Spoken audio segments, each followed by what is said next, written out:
Kami sudah memutuskan, kami mau ikut Yesus. Tidak ada toleh kanan, toleh kiri, ataupun menoleh ke belakang. Kami tahu hidup kami ditebus oleh darah-Mu yang kudus dan yang mahal. Dan itu Tuhan pun ketika menebus kami, Tuhan juga tidak mikir apapun, Tuhan Yesus mati untuk ciptaannya. Tuhan itulah yang membuat kami benar-benar kagum, benar-benar cinta sama Tuhan Yesus karena Tuhan sudah mencurahkan segala cinta-Mu untuk kami. Kami yang sebenarnya tidak berguna ini, kami yang sebenarnya berdosa, kami sebenarnya harus masuk api kekekalan. Tuhan pungut, Tuhan selamatkan ya Tuhan. Tuhan, bagaimana kami bisa membalas kasih-Mu ya Tuhan.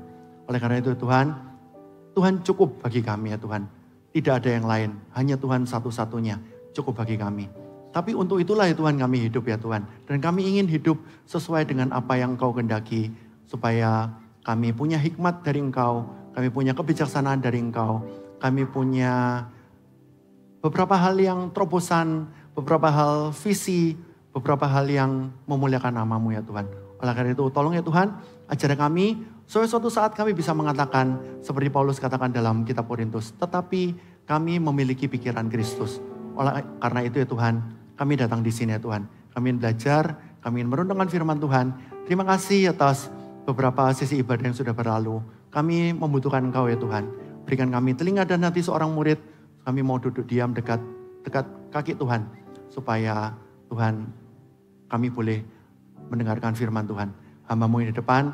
Kiranya Tuhan kuduskan, sucikan lidah bibirnya. Tubuh jiwa rohnya sembunyikan di balik salib-Mu. Sehingga apa yang dikatanya benar-benar keluar dari isi hati Tuhan. Thank you Allah semua Tuhan. Kami siap siang hari ini untuk menyambut firman-Mu. Demi nama Tuhan Yesus yang siap untuk sambut firman Tuhan. Sama-sama katakan amin. Shalom semua. Puji Tuhan, bagaimana kabarnya? Kasih senyum kanan kiri, lalu kita masing-masing bisa duduk. Oke, sebelumnya saya ingin memperkenalkan diri. Inilah pelayanan saya pertama kali di mimbar di GMS di CP ini. Saya seringkali biasanya ada di lantai 2 untuk rekaman Marketplace Wisdom gitu ya. Terus suatu saat ya puji Tuhan diberi kesempatan untuk di sini. Nama saya Fandi Gunawan, Pastor Philip memberikan saya satu tanggung jawab untuk memimpin sebuah departemen namanya GMS Bizcon atau GMS Business Connections. Dan GMS Bizcon ini salah satunya kita kemarin ada satu event yang besar di bulan Mei namanya Bizcon Conference. Beberapa di antara Anda pastinya juga sudah sempat hadir. Lebih dari 10.000 peserta bergabung mulai dari rooftop, regional, lokal sampai juga ke gereja-gereja kita di luar negeri. Puji Tuhan. Dan GMS Bizcon ini punya satu visi untuk memperlengkapi kehidupan jemaat. Supaya jemaat tidak pontang-panting, punya value yang benar dalam Tuhan.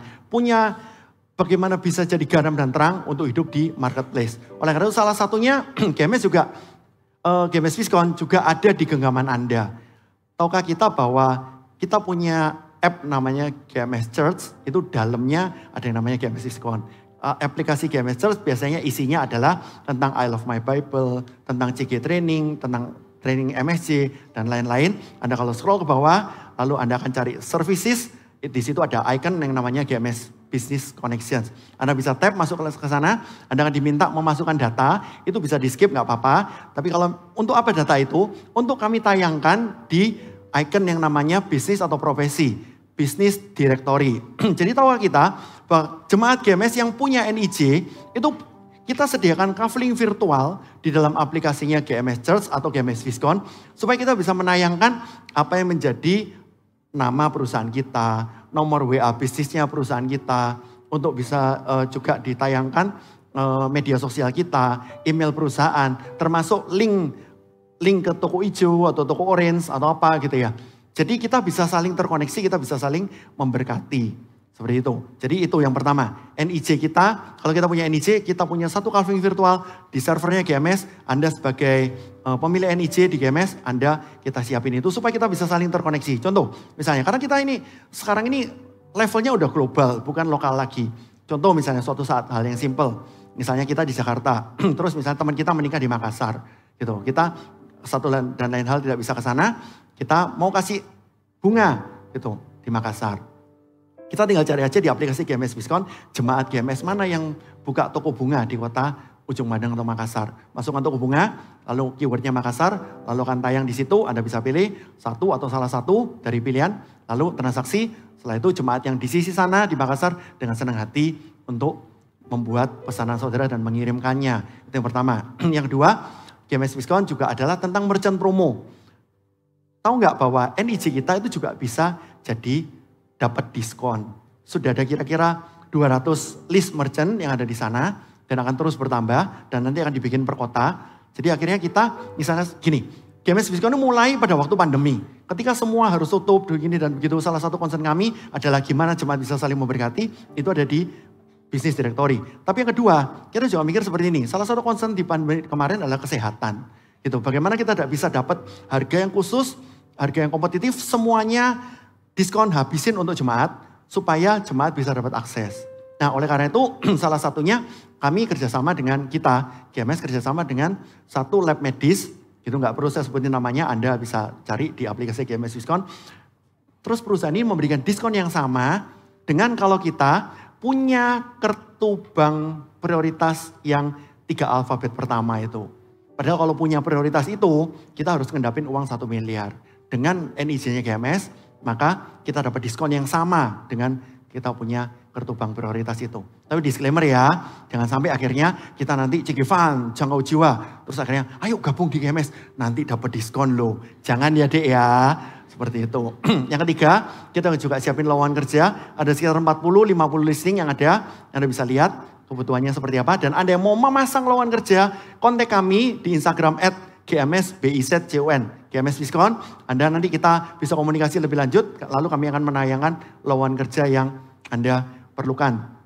Tidak hanya itu, tapi kita tiap hari Senin jam 7 malam di akun YouTube-nya GMS Church, kita ada episode yang namanya Marketplace Wisdom. Isinya apa? Diskon ini dari jemaat untuk jemaat. Jadi kita ini mewawancara banyak jemaat, sudah tayang sekitar hampir 90 episode. Setiap episode temanya spesifik, unik, beda-beda. Gitu. Jadi ketika misalnya satu episode full kita ngulik, kita bahas tentang bagaimana memulai sebuah bisnis. Satu episode lain bagaimana membesarkan bisnis. Satu episode lain adalah tentang bagaimana kongsian atau partner. Satu lagi misalnya bagaimana kalau ada masalah hukum, kalau ada masalah pajak, kalau ada tentang AI, tentang IT dan sebagainya. Jadi masing-masing dari kita bisa nonton itu. Tolong jangan distract ya, gitu ada kegiatan di sebelah mungkin ya. Oke, lanjut ya. Nah, untuk lengkapnya Anda bisa follow Instagram kami @GMSBiskon. Seperti itu. Oke, lanjut ya. Tema pada hari ini, saya tergerak untuk membawakan satu tema adalah tentang kebebasan di tahun pergeseran besar dan mujizat. Memang di tahun pergeseran besar dan mujizat ini tinggal nyaris 1,5 bulan. Setelah itu kita pindah nanti ke tema yang berikutnya lagi. Gitu. Kalau nggak salah berkat internasional. Seperti itu ya. Oke, tetapi gini loh. Kita merasa perlu bahwa di akhir-akhir tahun pergeseran besar dan mujizat ini, ayo sama-sama kita punya kebebasan deh. Gitu. Saya berdoa sama Tuhan, Tuhan isu apa yang bisa saya bawakan sebagai ketua Biskon untuk tahu apa keresahan-keresahan, pergumulan apa yang dialami oleh jemaat di marketplace. Oleh karena itu bisa udah ditayangkan. Yang pertama pastinya tentang hutang, tentang pinjol. Gitu, Anda bisa lihat di live streamingnya. Yang kedua adalah tentang karakter yang impulsif, yang gampang kepancing, gampang emosi. Seperti itu. Kemarin juga di Surabaya viral kan. Ada masalah anaknya dioloin apa, langsung papanya itu. Itu adalah satu bentuk karakter yang impulsif, gampang emosi, gampang kepancing. Yang ketiga adalah ada begitu banyak orang jahat di luar sana yang berusaha untuk ngambil uang kita dengan cara penipuan. Tadi kita udah bahas panjang lebar tinggi dalam. Dan sekarang saatnya kita membahas tentang membahas tentang tekanan rutinitas atau red race. Nanti saya akan menutup ibadah yang kelima itu dengan bebas dari isu integritas. Bebas itu apa sih? Bebas itu yang pertama bagi saya itu tidak ada isu, no issue, tidak ada kaitannya, tidak ada hubungannya. Bebas itu juga adalah menang. Dulu saya kalah dalam hal tertentu. Sekarang bersama dengan Tuhan saya mengalami kemenangan. Bebas juga berarti ada pilihan. Saya bisa memilih untuk tetap hidup dalam tekanan rutinitas dan tidak punya visi hidup dan sebagainya. Dan akhirnya juga tidak kemana-mana. Atau saya memilih walaupun misalnya dalam tekanan rutinitas bersama dengan Tuhan. Itu nanti seperti apa. Bebas itu juga berarti tidak terikat. Dulu saya terbelenggu. Salah satunya misalnya tema pada siang hari ini. Tekanan rutinitas. Sekarang begitu saya tahu visi hidup dan sebagainya. Saya tidak terbelenggu lagi. Kebebasan ini bisa tercapai kalau kita tahu prioritas yang benar. Tuhan sebagai pencipta, manusia sebagai ciptaan, dan di bawah manusia barulah uang atau materi atau nafsu. Tapi seringkali yang terjadi adalah uang, materi atau nafsu sedemikian mengikat atau memikat manusia. Sehingga pada akhirnya manusia tidak cari Tuhan lagi. Tapi manusia melihat apa yang ada di dunia ini lalu terpukau dengan kenikmatan di dunia ini. Mengejar materi atau uang atau nafsu. Harusnya adalah kita kembali ke kitab Kejadian bahwa Tuhan menciptakan Adam dan Hawa untuk mengelola Taman Eden. Bukan untuk menjadi hamba dari buah pengetahuan yang baik dan yang jahat. Siapa yang pegang kendali? Atau siapa yang pegang remote? Seperti itu. Apakah Tuhan yang pegang remote? Kita yang pegang remote? Atau kita yang dikendalikan oleh uang atau materi? Atau nafsu? Apalagi di tahun ini, the great shifts and miracle. Pergeseran besar dan mujizat. Anak Tuhan harusnya bebas dalam hal ini. Supaya melayani dengan sukacita, supaya dalam pergeseran besar ini bukannya masih pontang-panting beresin sana sini, tapi justru dapat momentum perkenanan dan hikmat dari Tuhan. Nah, saya ingin mulai ini dengan satu pengantar dulu, sukses. Apa itu definisi sukses?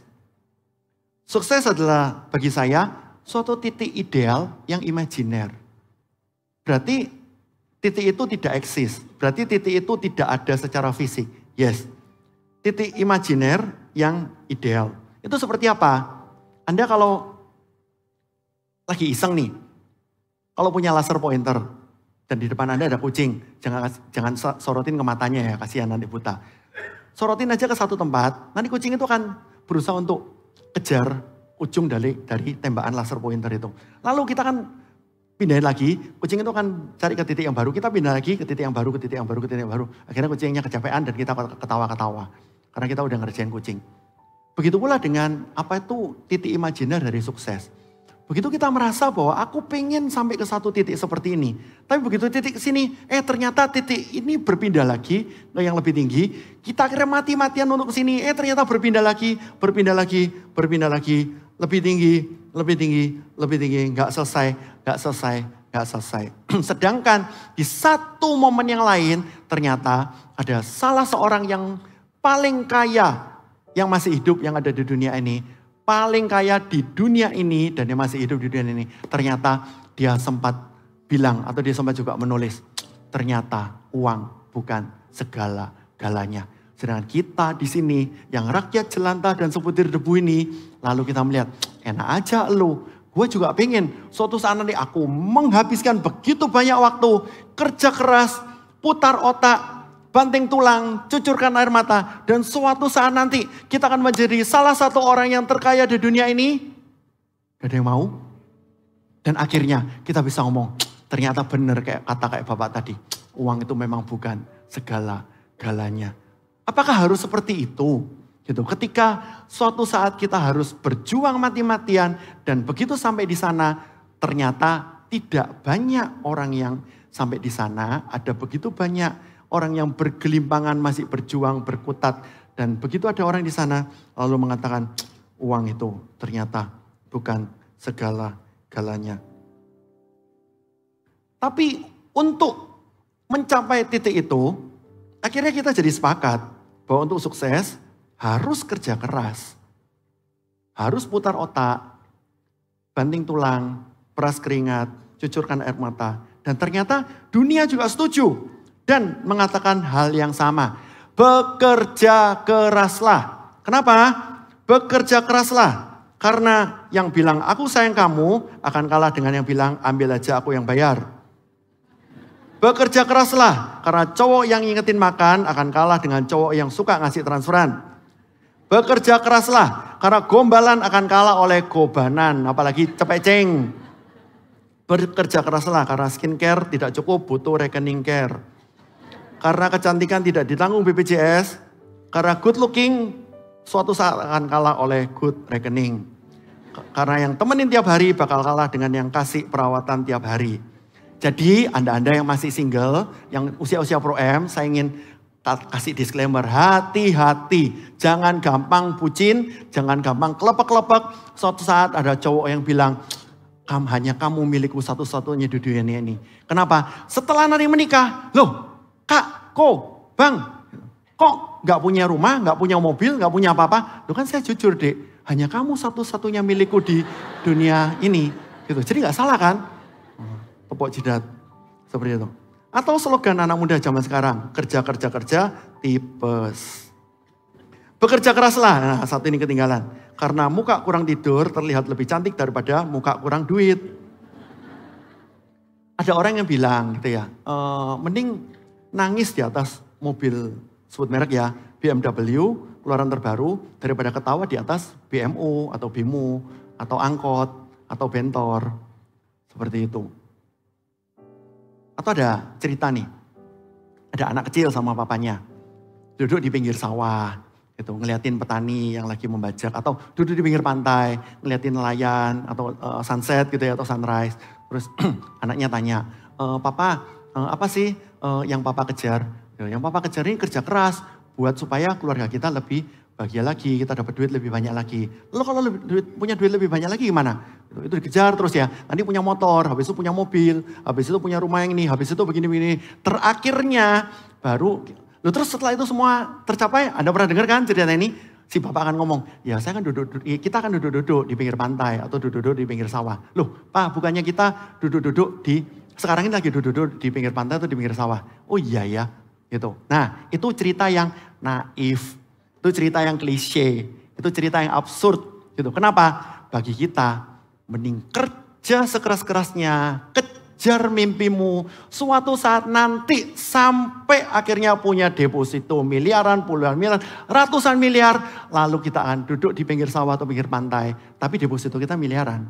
Bukan dengan sesuatu yang seperti nelayan atau petani itu yang tidak punya apa-apa, lalu duduk sambil bernyanyi, hati senang walaupun gak punya uang. Masa seperti itu? Gitu. Sesama volunteer kan? Mending kita duduk-duduk tapi kita tenang, kita punya tabungan yang banyak daripada kita di posisi yang sama di pinggir pantai menikmati kebesaran Tuhan atau di pinggir sawah melihat petani sedang bekerja dan kita gak punya apa-apa. Apakah benar seperti itu? Tapi kalau demi sukses, kita begitu terobsesi dengan uang, pekerjaan, rutinitas, target dan terjerat sehingga gak bisa keluar, kita akan terjebak dalam situasi rat race. Tahu rat race ya? Seperti hamster itu yang lari di atas, apa itu namanya? Steering wheel ya? Atau apa yang muter, lari, terus gak selesai. Definisi dari rat race. Rat race dalam pekerjaan adalah kondisi di mana seorang terus bekerja keras untuk mendapatkan uang, tetapi hidup dan keadaannya tetap sama, bahkan tidak mengalami peningkatan. Orang yang terjebak dalam rat race biasanya bekerja untuk memenuhi kebutuhan hidup dan gaya hidup mereka, tapi mereka nggak punya tujuan hidup yang seimbang. Mereka mungkin juga punya utang dan tidak memiliki tabungan. Jadi kerja untuk demi sesuatu, akhirnya bayar tagihan, bayar utang, bayar sebagainya. Mari kita dengarkan firman Tuhan berikut ini. Diilhamkan oleh Roh Kudus pada seseorang yang paling kaya di dunia ini, paling berkuasa di dunia ini, paling terkenal di dunia ini, paling bijaksana di dunia ini, dan paling dalam tanda kutip paling berpengalaman di dunia ini. Ternyata ia juga memikirkan tentang rat race dan tekanan rutinitas. Mari kita buka di kitab Pengkhotbah 9 ayat 11 sampai 12. Pengkhotbah 9 ayat 11 sampai 12. Lagi, aku melihat di bawah matahari bahwa kemenangan perlombaan bukan untuk yang cepat dan keunggulan perjuangan bukan untuk yang kuat. Juga roti bukan untuk yang berhikmat. Kekayaan bukan untuk yang cerdas. Dan karunia bukan untuk yang cerdik cendekia karena waktu dan nasib dialami mereka semua. Kalau kita baca kitab Pengkhotbah ada 4 kata yang sering diulang-ulang di kitab Pengkhotbah. Yang pertama di bawah matahari. Yang kedua jerih payah. Yang ketiga, sia-sia segala sesuatunya sia-sia. Dan yang keempat adalah menjaring angin. Di bawah matahari dan sia-sia dan jerih payah dan menjaring angin. Artinya manusia itu terbatas, kita harus ngakui. Kita masing-masing terbatas dalam ruang dan waktu. Dan bila hidup tanpa makna, cuman melihat apa yang ada di bawah matahari, maka jadinya kita akan stres, kita akan depresi, kita tidak punya tujuan hidup, kita tidak bisa melihat visi yang lebih tinggi. Tapi kalau kita melihat apa yang di atasnya matahari, Bapak Ibu Saudara kalau jalan-jalan ke Surabaya, ke rooftop, apa yang ada di atas matahari, yaitu GMS-nya rooftop di Pakuwon Mall gitu ya. Karena di bawahnya ada matahari. Gitu. Bagi Anda yang tahu, ya udah. Yang nggak tahu, saya tidak endorse. Maksudnya apa sih? Yang di atas matahari itu adalah yang menciptakan matahari, yaitu Tuhan. Seperti itu. Jadi, kalau di bawah matahari, ini ironis. Goalnya cuma kemenangan yang semu, kemenangan yang sementara, kemenangan yang tidak akan pernah puas. Begitu sampai satu titik, akan ada titik yang lebih tinggi. Dan manusia untuk mencapai goal ini, manusia berlomba-lomba, dalam bahasa pengkhotbah berjerih payah dengan cara yang sportif, cara yang berkenan di hadapan Tuhan, ataupun dengan cara yang tidak berkenan di hadapan Tuhan. Dengan cara sportif seperti apa? Olimpiade punya 3 slogan. Citius, Altius, Fortius, bahasa Latin. Yang artinya lebih cepat, lebih tinggi, lebih kuat. Manusia berusaha untuk memompa dirinya. Misalnya kita tahu dalam beberapa negara seperti China dan lain-lain. Itu dari umur balita atau balita itu udah misalnya untuk senam, untuk tenis meja, untuk basket. Badannya sampai harus ditekuk-tekuk, sampai harus gimana-gimana, sampai nangis-nangis. Demi untuk menjadi orang yang lebih cepat, lebih tinggi, dan lebih kuat. Dengan cara yang sportif. Tapi masalahnya di dunia ini tidak semuanya sportif. Ada orang-orang yang mencoba untuk menikung dengan cara-cara yang tidak halal atau tidak berkenan di hadapan Tuhan. Yaitu dengan ini, atau kalau enggak dengan ini. Kalau enggak dengan alias dengan kuasa jahat. Tapi Salomo bilang, kemenangan perlombaan bukan untuk yang cepat. Keunggulan perjuangan bukan untuk yang kuat. Roti bukan untuk yang berhikmat. Kekayaan bukan untuk yang cerdas. Karunia bukan untuk yang cerdik cendekia. Kok aneh gitu. Meskipun ada yang pagi-pagi sudah bangun, siapin gimana-gimana. Bangun lebih awal, berlari lebih cepat, berusaha lebih keras. Tidak ada jaminan bahwa dia akan lebih sukses daripada yang lain. Justru kadang uniknya adalah ketika berkat datang, bukan karena kerja keras. Karena kalau berkat hanya datang untuk yang bekerja keras saja, harusnya kuli bangunan tidak itu. Tapi kuli bangunan bukanlah orang yang kerja paling keras. Sampai ototnya gimana-gimana. Tapi kalau kesuksesan hanya untuk yang kerja keras, harusnya kuli bangunan jadi orang yang paling terkaya di dunia. Kalau berkat datang hanya karena waktu kerja, harusnya warung-warung kopi atau Starling yang buka 24 jam, itu melebihi perusahaan-perusahaan multinasional kesuksesannya. Kalau berkat itu datang karena kepintaran, harusnya dosen, itu jadi orang yang paling kaya di dunia ini. Kalau berkat datang karena pangkat, harusnya presiden atau jenderal atau raja berada di urutan pertama. Tapi ternyata enggak. Orang yang di urutan pertama bukan presiden, bukan raja. Buktinya enggak kan. Berkat datang pada orang baik. Dan juga berkat datang juga pada orang jahat. Walaupun mereka tidak layak menerimanya. Karena kita seringkali akhirnya protes sama Tuhan. Tuhan, kenapa orang jahat bisa sukses? Kenapa orang jahat bisa kelihatan bahagia? Kenapa orang jahat bisa kelihatannya diberkati dan selanjutnya dan selanjutnya. Salomo berkata, bekerja lebih keras, mengorbankan segalanya, bisa jadi tidak lebih duluan loh dalam menjamin kesuksesan. Karena kenapa? Kehidupan mayoritas saat ini, kita bekerja keras, kita kerja sampai stres. Setelah kita dapat duit hasil kerja dipakai buat ngilangin stres. Ironis ya. Apa sih penyebabnya rat race? Penyebab kenapa kita seakan-akan lari seperti hamster di piringan yang gak selesai-selesai itu. Yang pertama, bisa jadi karena tujuan hidup yang salah. Yang kedua, bisa jadi pola pikir dan cara pandang yang salah tentang value hidup ataupun tentang uang. Orang kaya aja loh masih cari duit. Apalagi orang kayak saya. Kalian tadi serius semua gitu ya. Ya udah humor-humor dikit. Atau kita biasanya terjebak dalam cinta segitiga walaupun bukan selingkuh. Aku ini suka duit, tapi duit ini nggak suka aku, duit suka habis. Ini cinta segitiga macam apa ini? Dan ada orang yang bilang, semua kan indah pada saat ada uangnya. 40 tahun yang lalu, ini selalu saya ulang-ulang di setiap kebaktian. Ketika saya masuk, dulu namanya sekolah minggu, sekarang namanya Eagle Kids. Ada satu lagu yang ketika saya persiapan ini saya tidak akan pernah bisa lupa, terngiang yang selalu. Gitu ya. Apa yang dicari orang? Uang. Apa yang dicari orang? Uang. Apa yang dicari orang siang malam pagi petang? Uang, uang, uang. Bukan Tuhan Yesus. Jadi kita sebenarnya dari dulu itu kita semua pada mengerti. Value orang-orang dunia dan value beberapa di antara kita. Apa yang paling dicari? Bukan Tuhan Yesus. Bisa jadi itu uang. Beberapa di antara kita juga sekedar introspeksi pribadi. Apakah kita datang ke gereja untuk cari Tuhan Yesus atau cari berkat dari Tuhan Yesus? Mungkin beberapa di antara kita perlu introspeksi. Tuhan, selama ini aku cari Tuhan atau cari berkatnya saja. Tapi lagu ini belum selesai. Karena lagu selanjutnya dengan nada yang sama, seakan-akan hendak memberikan satu koreksi atau memberikan satu value yang benar. Ini loh, gak seperti itu.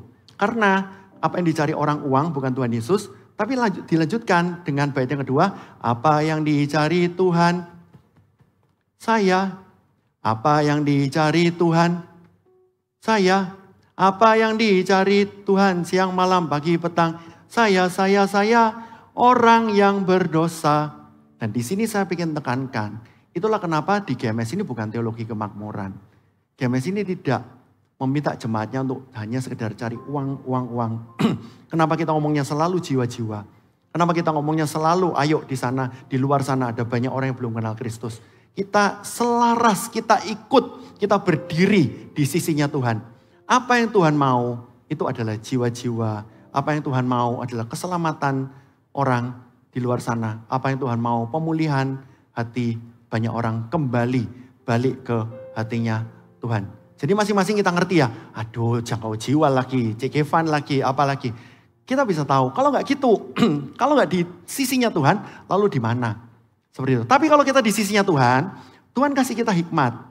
Untuk kita bisa mengelola segala sesuatunya, termasuk supaya kita tidak terjebak dalam rutinitas dan red race. Yang ketiga, kenapa? Apa penyebabnya? Tidak bijak atur perencana hidup dan keuangan. Mungkin nggak punya tujuan keuangannya jelas, tidak memiliki anggaran yang realistis. Kenapa? Sering ada orang ngomong, mending nyesel beli daripada nyesel nggak beli. Ntar bulan depan toh juga gajian lagi. Seperti itu. Ada beberapa yang seperti itu, akhirnya gajian lagi, gajian, belanja, gajian, belanja, gajian, belanja. Atau bisa jadi karena kebiasaan buruk, belanja berlebihan atau berhutang. Tolong bedakan antara purchasing power dengan willingness to pay. Ada beberapa orang yang udah jelas-jelas gak mampu untuk beli barang-barang tertentu atau kebutuhan hidup yang, gaya hidup yang seperti apa. Tapi ternyata memaksa. Akhirnya gak bisa bayar. Akhirnya apa yang terjadi? Larinya ke pinjol, larinya ke pay later. Dan ironisnya sekarang kita bayar tunai di toko hijau atau toko orange tidak dapat promo, tidak dapat diskon. Beli pakai pay later, malah ada promo. Jadi kelihatan ya bahwa kita ini digiringnya ke situ terus. Kenapa? Karena kita akan selalu digoda, dibujuk, diajak untuk konsumtif terus. Apa dampaknya sih dari hidup yang penuh tekanan rutinitas atau red race ini? Bisa jadi dampak fisik, stres. Stres itu sebenarnya nggak selalu buruk. Stres itu sebenarnya ada bagaimana kita ini berusaha untuk di-stretching gitu ya. Tetapi untuk ditarik supaya kita bisa semakin positif dan positif lagi. Tetapi kalau stres yang berlebihan, nah itu yang tidak baik. Penyebabnya, nanti implikasinya seperti apa? Bisa sakit kepala, sakit perut, gangguan tidur, masalah jantung. Bisa jadi loh fisik juga, masalah kelelahan gitu ya. Bisa jadi nanti penurunan produktivitas, peningkatan risiko, kecelakaan, masalah kesehatan lainnya. Bisa jadi gangguan pencernaan gitu. Nah, itu secara fisik. Secara mental, secara spiritual, apa yang terjadi? Kekosongan. Hidup tanpa makna. Kita concern akhir bulan lalu. Itu ada beberapa orang yang bunuh diri di Surabaya. Itu belum lagi yang di tempat-tempat yang lain. Kekosongan, hidup tanpa makna, ngapain? Udah ambil jalan pintas, bundir. Seperti itu. Atau kalau nggak gitu bersandar pada kekuatan sendiri. Akhirnya timbul kecemasan yang berlebihan. Asam lambung, GERD, dan lain-lain. Depresi, kesulitan tidur. Dampak sosialnya apa? Impulsif, gampang emosian, gampang kepancing, mengambil sesuatu keputusan yang instan yang tidak masuk akal. Konflik dengan keluarga dan teman, nggak punya waktu untuk mereka, kurangnya waktu untuk kegiatan-kegiatan misalnya untuk CG, untuk ibadah, dan untuk lain-lain. Mereka mengorbankan segala sesuatunya hanya untuk mencapai satu kriteria tentang sukses, itu pun cuma secara finansial. Kita lihat ya, akhir ayat 11. Karena waktu dan nasib dialami oleh mereka semua. Waktu dan nasib. Bahasa Indonesia mengatakan nasib, tapi kalau misalnya kita lihat di NIV atau lihat di terjemahan aslinya, itu bukan waktu dan nasib. Nasib itu seakan-akan sesuatu yang manusia nggak bisa punya kekuatan atau kendali untuk bisa mengubahnya. Tapi di NIV digambarkan bahwa itu adalah waktu dan kesempatan. Uniknya, waktu dan kesempatan ini bagi orang-orang di luar sana itu dibedain. Waktu sendiri, kesempatan sendiri. Tapi bagi anak-anak Tuhan yang mengerti ini, waktu dan kesempatan adalah satu kesatuan. Jadi di dalam waktu itu berarti juga ada kesempatan. Dan kesempatan itu, pernah nggak tahu rumus seperti ini? Sukses adalah ketika persiapan bertemu dengan kesempatan. Persiapan itu adalah sesuatu yang manusiawi. Sesuatu yang kita harus lakukan. Kita harus siapkan. Seperti itu. Dan kesempatan itu adalah sesuatu yang ilahi. Sesuatu yang dari Tuhan. Kita siapin kayu bakarnya seperti Elia. Lalu nanti kesempatan yang terjadi adalah api itu turun dari surga. Dan di situ terjadi divine connection. Di situ terjadi intervensi ilahi. Kalau kita tidak siapkan apa-apa, maka waktu dan kesempatan itu akan lewat. Jadi kita siapkan sesuatu dan kesempatan yang saya artikan sebagai tangan Tuhan yang berdaulat dalam waktu dan kesempatan dapat membalik kondisi dan bisa menyamakan kedudukan kapan saja. Jadi gimana? Gak perlu kerja keras. Tadi saya sudah katakan, untuk menjadi sesuatu yang sukses atau kita katakan sesuatu yang hidup yang bermakna di hadapan Tuhan, harus ada persiapan yang kita lakukan dan itu butuh kerja keras. Dan juga ketika nanti suatu saat tangan Tuhan yang berdaulat dalam waktu dan kesempatan datang, disitulah suatu saat nanti, oh Tuhan, thank you. Kenapa Tuhan memberi saya kepercayaan yang begitu besar. Dan akhirnya suatu saat tanpa terasa kita tahu-tahu di bawah Tuhan dari dimensi kemuliaan ke kemuliaan yang lain. Ayat 12. Karena manusia tidak mengetahui waktunya. Seperti ikan yang tertangkap dalam jala yang mencelakakan. Dan seperti burung yang tertangkap dalam jerat. Begitulah anak-anak manusia terjerat dalam waktu yang malang. Kalau hal itu menimpa mereka secara tiba-tiba. Karena manusia tidak mengetahui waktunya. Ikan tertangkaplah, burung terjeratlah. Seperti apa? Seakan-akan kok ini sedemikian ironisnya ya kehidupan manusia ini. Nah, ini loh, menjadi yang pertama, tidak menjamin kebahagiaan.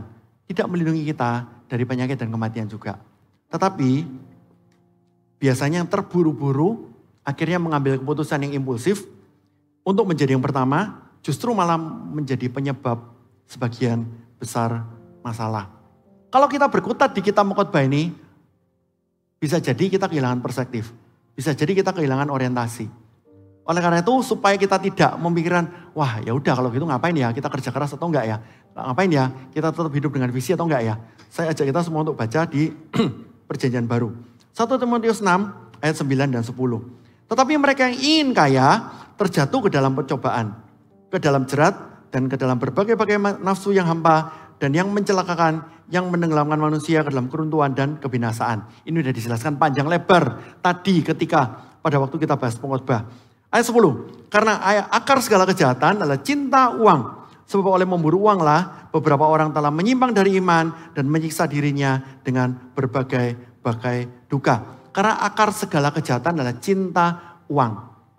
Uang itu sebenarnya ada orang ngomong uang itu netral gitu. Uang itu bukan netral gitu. Uang itu tool, uang itu alat gitu. Sama seperti misalnya nih mimbar ini. Mimbar ini atau mimbar ini kalau misalnya dipakai oleh operatornya yang benar, dipakai oleh hamba Tuhan di GMS gitu ya, untuk memberitakan firman Tuhan, mengabarkan kabar baik. Akhirnya Roh Kudus turun, menjamah, memulihkan banyak orang. Puji Tuhan. Tergantung siapa yang pegang mimbar ini. Tapi kalau mimbar ini misalnya dipegang oleh seorang monster yang namanya Hulk gitu ya, lalu ini dilempar gitu sampai ke GMS Tangerang misalnya oleh Hulk gitu, itu berarti operatornya nggak benar. Uang itu adalah tool, uang adalah alat. PD baru mengatakan bahwa uang adalah tuan yang jahat tetapi hamba yang baik. Oleh karena itu masing-masing dari kita harus mengelolanya, jangan mencintai. Uang kalau ada di tangan yang benar, berkenan di hadapan Tuhan, pasti bisa dipakai untuk hal-hal yang luar biasa. Tapi kalau uang dipakai untuk hal yang tidak benar, maka kita tahu endingnya seperti apa. Cuman uang ini punya satu sifat yang spesifik, sifat yang unik. Apa itu? Uang itu tidak jahat.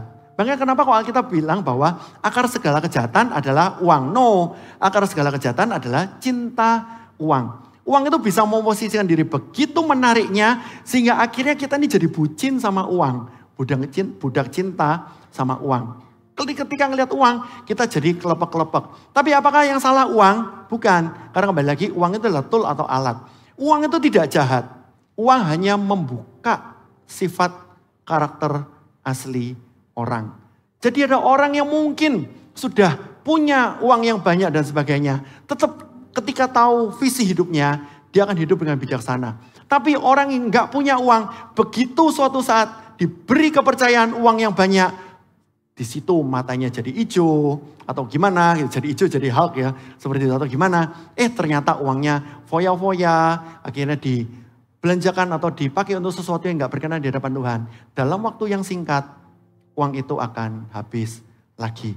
Makanya kita bisa ngelihat dalam cerita-cerita atau di internet misalnya, ada orang misalnya udah gelandangan, ketemu lotre, misalnya di luar negeri, habis itu iseng-iseng, ternyata dia menang. Dalam sekejap dia kaya raya. Tapi tahu-tahu berapa bulan kemudian dia kembali jadi orang yang miskin lagi. Jadi uang itu tidak jahat, uang itu juga tidak netral. Uang adalah alat dan dia menyingkapkan sifat aslinya seseorang. Jadi apa yang harus kita lakukan? Rutinitas dan rat race ini adalah sesuatu realita yang benar-benar tidak bisa dihindari. Dan bisa jadi kalau kita itu harus menjalani rutinitas, menjalani rat race itu. Tapi kalau kita jalani bersama dengan Tuhan, kita akan punya tujuan ilahi. Kalau kita hidup tanpa bersama dengan Tuhan, nah ini nggak boleh. Karena ujungnya nantilah stres, depresi, bahkan nanti kita akan mikir yang aneh-aneh. Kenapa? Karena setiap orang termasuk tokoh-tokoh Alkitab dan Tuhan Yesus pun mengalami rutinitas. Saya ingin kasih sesuatu ya. Sesuatu mungkin orang yang salah satu orang yang kita paling idealkan dalam Alkitab. Tuhan Yesus, iya sih, tapi izinkan saya maju sedikit lagi. Itu Raja Salomo ya pengen sih kayak Raja Salomo berhikmat. Tapi toh ujungnya istrinya banyak dan hidupnya gak karu-karuan kan. Maju lagi dikit, Raja Daud. Seseorang yang menjadi raja. Bukankah itu kerinduan kita semua? Ketika kita dipakai Tuhan luar biasa, volunteer, jadi termasuk saya juga, dipakai untuk menjadi raja-raja di marketplace. Amin. Nah, belajarnya dari Daud. Karena Daud punya hati yang benar di hadapan Tuhan. Nah, saya ingin kita sejenak survei singkat kehidupannya Daud itu seperti apa. Gitu ya. Oke, Daud ketika pada waktu Nabi Samuel datang waktu itu ke keluarganya Isai, gitu, ke keluarganya Isai, untuk mengurapi salah satu anaknya menjadi raja. Sama Isai dikeluarin dulu koko-kokonya yang tegap-tegap tuh. Siapa? Eliab lah, Syama lah, atau siapa. Jadi begitu tuh sama Nabi Samuel, zaman sekarang sih, swipe, bukan swipe. Atau TikTok kan swipe-nya ke atas, swipe. No. Loh, udah habis, gak bisa di swipe lagi. Loh, udah habis ya, ada lagi. Kelupaan satu, yang lagi di padang gurun. Di padang rumput, padang gurun. Lagi ngembalakan kambing domba. Panggil, kita gak akan makan sampai anak ini datang. Anaknya udah datang, Daud masih kemerah-merahan. Umur berapa? Diperkirakan umur 12 tahun. Masih sangat-sangat unyu-unyu, masih sangat-sangat cupu. Anak yang kelas 6 SD atau 1 SMP. Datang, begitu datang, aha ini orangnya. Diurapi sama Nabi Samuel, kamu akan jadi raja. Oke, habis itu besoknya Samuel mau pulang. Daud dengan umur 12 tahun, mungkin dengan cupunya, dengan polosnya tanya, Uncle Samuel, kalau gitu kapan Daud bisa jadi raja? Nabi Samuel mungkin ya bilang sama Daud, Uncle atau ini cuman disuruh Tuhan ngurapi aja. Tapi Tuhan bilang kapan? Gak tahu, bye-bye. Terus Daud dibiarkan dalam kesendirian. Sampai kira-kira habis itu umur 12 tahun. 2 tahun kemudian Daud baru bisa masuk ke istana raja. Sebagai apa? Sebagai raja? Oh, tidak semudah itu Ferguson. Ya, jadi begitu Daud masuk di istana raja, dia masuk dengan cara apa? Ternyata waktu itu Raja Saul udah mulai kesetanan. Karena roh Tuhan meninggalkan dia. Terus akhirnya anak buahnya bilang, Raja Saul, supaya kamu nggak tantrum kayak gini, gitu ya. Toh karena kamu juga roh Tuhan meninggalkanmu, tidak ada hamba-hamba Tuhan yang mau datang untuk doakan kamu. Jadi cari aja seorang pemain kecapi supaya kamu merasa nyaman. Ini ironis. Dunia di luar sana ada banyak kebutuhan supaya anak-anak Tuhan bisa masuk. Orang-orang di luar sana nggak punya solusi. Mereka tantrum, mereka stres, mereka mengutuki, mereka apa. Tapi itu semua harusnya kita semua anak-anak Tuhan ada peran di situ. Dan akhirnya siapa yang bisa peran? Ada satu anak buahnya Raja Saul bilang, aku tahu seseorang. I knew someone. I have seen him by myself. Aku sudah melihat dia dengan mata kepalaku sendiri. Namanya Daud, anaknya Isai bla bla bla. Oke, panggil ke sini. Jadi Daud setelah diurapi Nabi Samuel, nggak tahu kapan jadi raja, dia kembali ke kambing dombanya. Dia jalani rutinitasnya sehari demi sehari. Yang katanya kukunya nanti waktu mau ngelawan Goliat, kamu balik ngurusin kambing dombamu yang cuma 2-3 ekor itu. Bisa jadi loh pada waktu Daud gak protes. Enggak, aku kan ngurusi 2000 ekor domba kambing. No, Daud cuma menjalankan itu dengan satu, katakanlah sekarang UMKM. Gitu, dengan satu kepercayaan yang kecil cuma 2-3 ekor domba. Dan dia pada waktu jaga, kalau ada singa dia lawan, kalau ada beruang dia lawan. Kalau semuanya baik-baik saja, semuanya sepeda-sepeda saja, baik-baik saja. Oleh karena dia mungkin sama kambing domba 2-3 ekor di bawah pohon, dia keluarkan kecapinya, lalu dia kentrung-kentrung di sana. Ini fales, ini kurang bagus, ini begini, coba lagi. Dan ketika dia mempersembahkan sama Tuhan yang terbaik, pujian penyembahan yang terbaik, di satu sisi di sini, di sisi yang lain ada orang lewat. Wow, ini pujian indah sekali. Ini permainan musik yang indah sekali. Dan dia mungkin bisa jadi tanya sama seseorang, nggak langsung tanya sama si Daud. Mungkin dia sama orang itu kenal. Aku tahu dia namanya Daud, anak Isai. 2 tahun setelah itu baru ada requirement, dibutuhkan orang yang pandai main kecapi. Dari semua orang pintar yang pandai main kecapi, Daud masuk dan Daud qualified. Itu semua dimulai dari rutinitas yang membosankan. Dari satu hari, sampai akhirnya Daud benar-benar mengasah kemampuannya sedemikian rupa. Sehingga dia tidak pernah kalah dari semua audisi. Pada waktu itu audisi Israel Idol untuk pemain kecapi. Ternyata dia bisa kalahkan semuanya. Dan Tuhan taruh Daud untuk menjadi pemain kecapi. Apakah setelah itu dia jadi raja? Sekali lagi, tidak semua dari itu Ferguson. 2 tahun kemudian, baru Daud ketika umur 16 tahun. Datang sebagai roti boy, bawain roti untuk pokoknya, ketemu sama Goliat, baru Daud menang. Jadi raja? No. Habis itu Daud dipuji-puji, Saul mengalahkan beribu-ribu, Daud mengalahkan berlaksa-laksa. Habis itu Daud dikejar-kejar Saul berapa puluh tahun. Dan sampai nanti Daud menjadi raja umur 30 tahun. Dari 12 tahun sampai umur ke-30 tahun, itu semua isinya adalah air mata, isinya adalah kerja keras, isinya adalah banting tulang, isinya adalah perjuangan, isinya adalah pergumulan di hadapan Tuhan. Kalau Daud tidak punya visi yang benar, lewat, habis. Tapi karena Daud punya visi yang benar di hadapan Tuhan, Daud setia pada visi, Daud setia pada janji. yang ditetapkan oleh Tuhan. Daud sanggup bertahan 1 hari, 1 hari, 1 hari. Di padang rumput masih enak. Nanti waktu Daud dikejar-kejar di En-Gedi, di mana, itu benar-benar tidak ada air, tidak ada apa, tidak ada makanan. Itu tidur juga tidak ada, kayak kita sekarang tidak ada AC atau tidak ada kamar yang layak. Tidur di bebatuan dan sebagainya, di dalam gua yang lembab, yang pengap dan sebagainya. Itu benar-benar memusingkan bagi Daud. Tapi Daud menghadapi rutinitas itu dari 1 hari, 1 hari, 1 hari. Dari 12 tahun. Lalu suatu saat dia menjadi raja pada umur 30 tahun. Kalau misalnya kita lihat seperti itu, kenapa kita mau cepat-cepat minta sesuatu yang instan sama Tuhan? 5 gadis bijaksana, 5 gadis yang bodoh. Tunggu mempelai gak datang-datang sampai bosan-bosan, sampai ketiduran-ketiduran. Tapi bukankah 5 gadis yang bijaksana yang mempersiapkan minyaknya justru malah masuk dalam pernikahan anak domba itu? Tuhan Yesus jalan kaki dari Galilea, Yerusalem, Yeriko, Tirus, Sidon, dan sebagainya. Juga capek. Kata Yahudi tidak cuma capek, tapi juga capkau. Melelahkan. Tapi gini, setelah kita melihat itu semua, apa sih yang membedakan? Purpose atau tujuan hidup dari Tuhan. Kalau kita hidup dengan tujuan Tuhan, rutinitas seperti apapun kita tidak akan sampai depresi dan sebagainya. Kalau misalnya visi Tuhan begitu kuat dalam hidup kita, sama deh seperti orang yang saya mencoba menyamakan ini dengan orang yang jatuh cinta.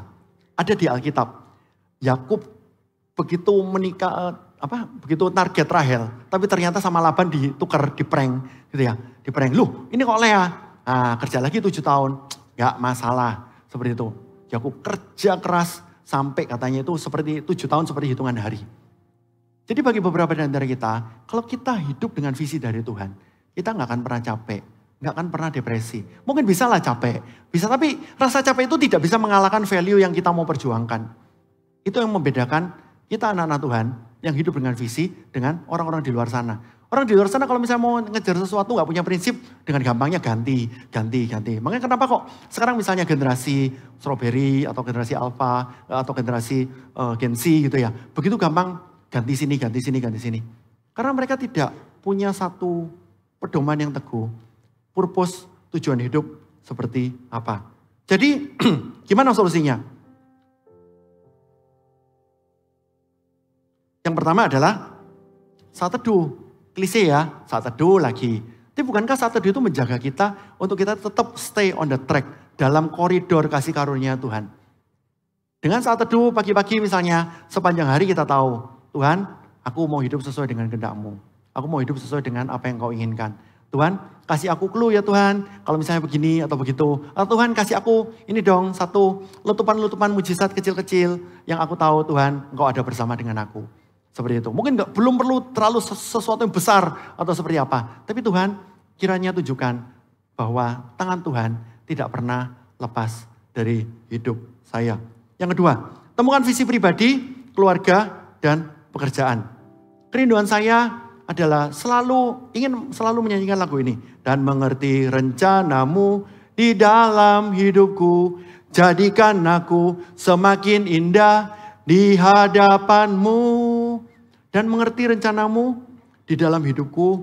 Jadikan aku, puji Tuhan kalau suatu saat ada berkat lagi. Jadi lebih kaya lagi. Ya puji Tuhan. Tapi kalau enggak, minimal jadikan aku semakin indah di hadapan Tuhan. Ada beberapa kesempatan mungkin harus saya tolak. Ada beberapa kesempatan yang mungkin memang bukan untuk saya. Kalau saya ambil itu malah nanti jatuhnya ke hal-hal yang lebih, misalnya lebih parah lagi. Seperti itu. Tapi bukankah ketika kita berjalan bersama dengan Tuhan, mengerti rencana Tuhan, itu akan terjadi percepatan dalam hidup kita. Yang ketiga, pentingnya komunitas atau CG.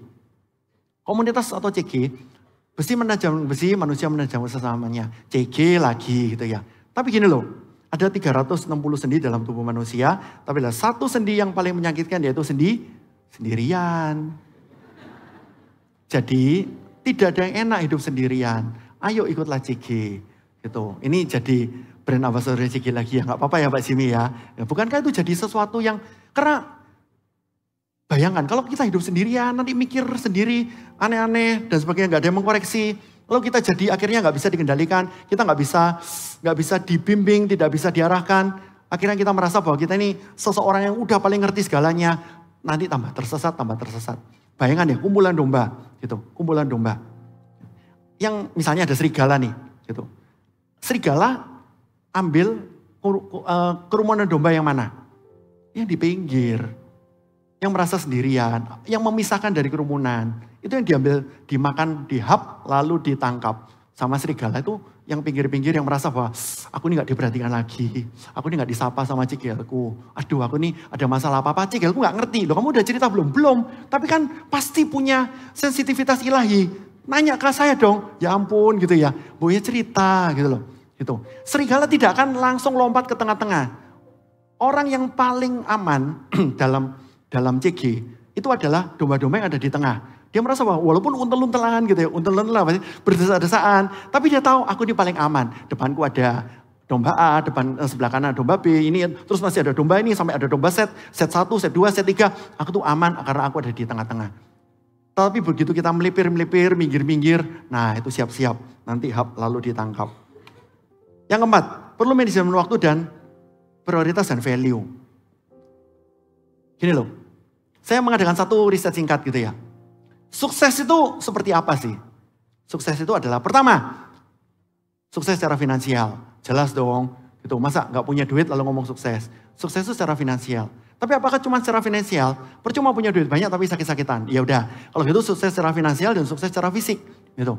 Oke, tapi punya duit banyak, punya tubuh yang sehat, tapi kalau keluarga berantakan gimana? Oh iya, ya udah, secara fisik, secara finansial, secara fisik, tapi juga family-nya keluarga bahagia. Oke, ini punya duit banyak, terus habis itu fisiknya kuat, punya keluarga bahagia, tapi nggak punya teman gimana? Iya ya, berarti juga sukses secara sosial.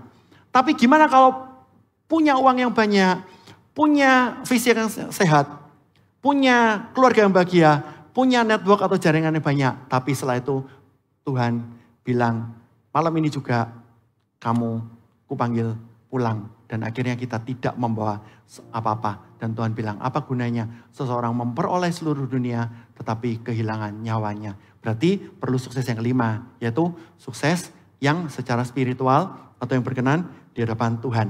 Dan gimana cara membaginya di tengah segala tekanan rutinitas seperti ini? Bagi saya itu seperti juggling.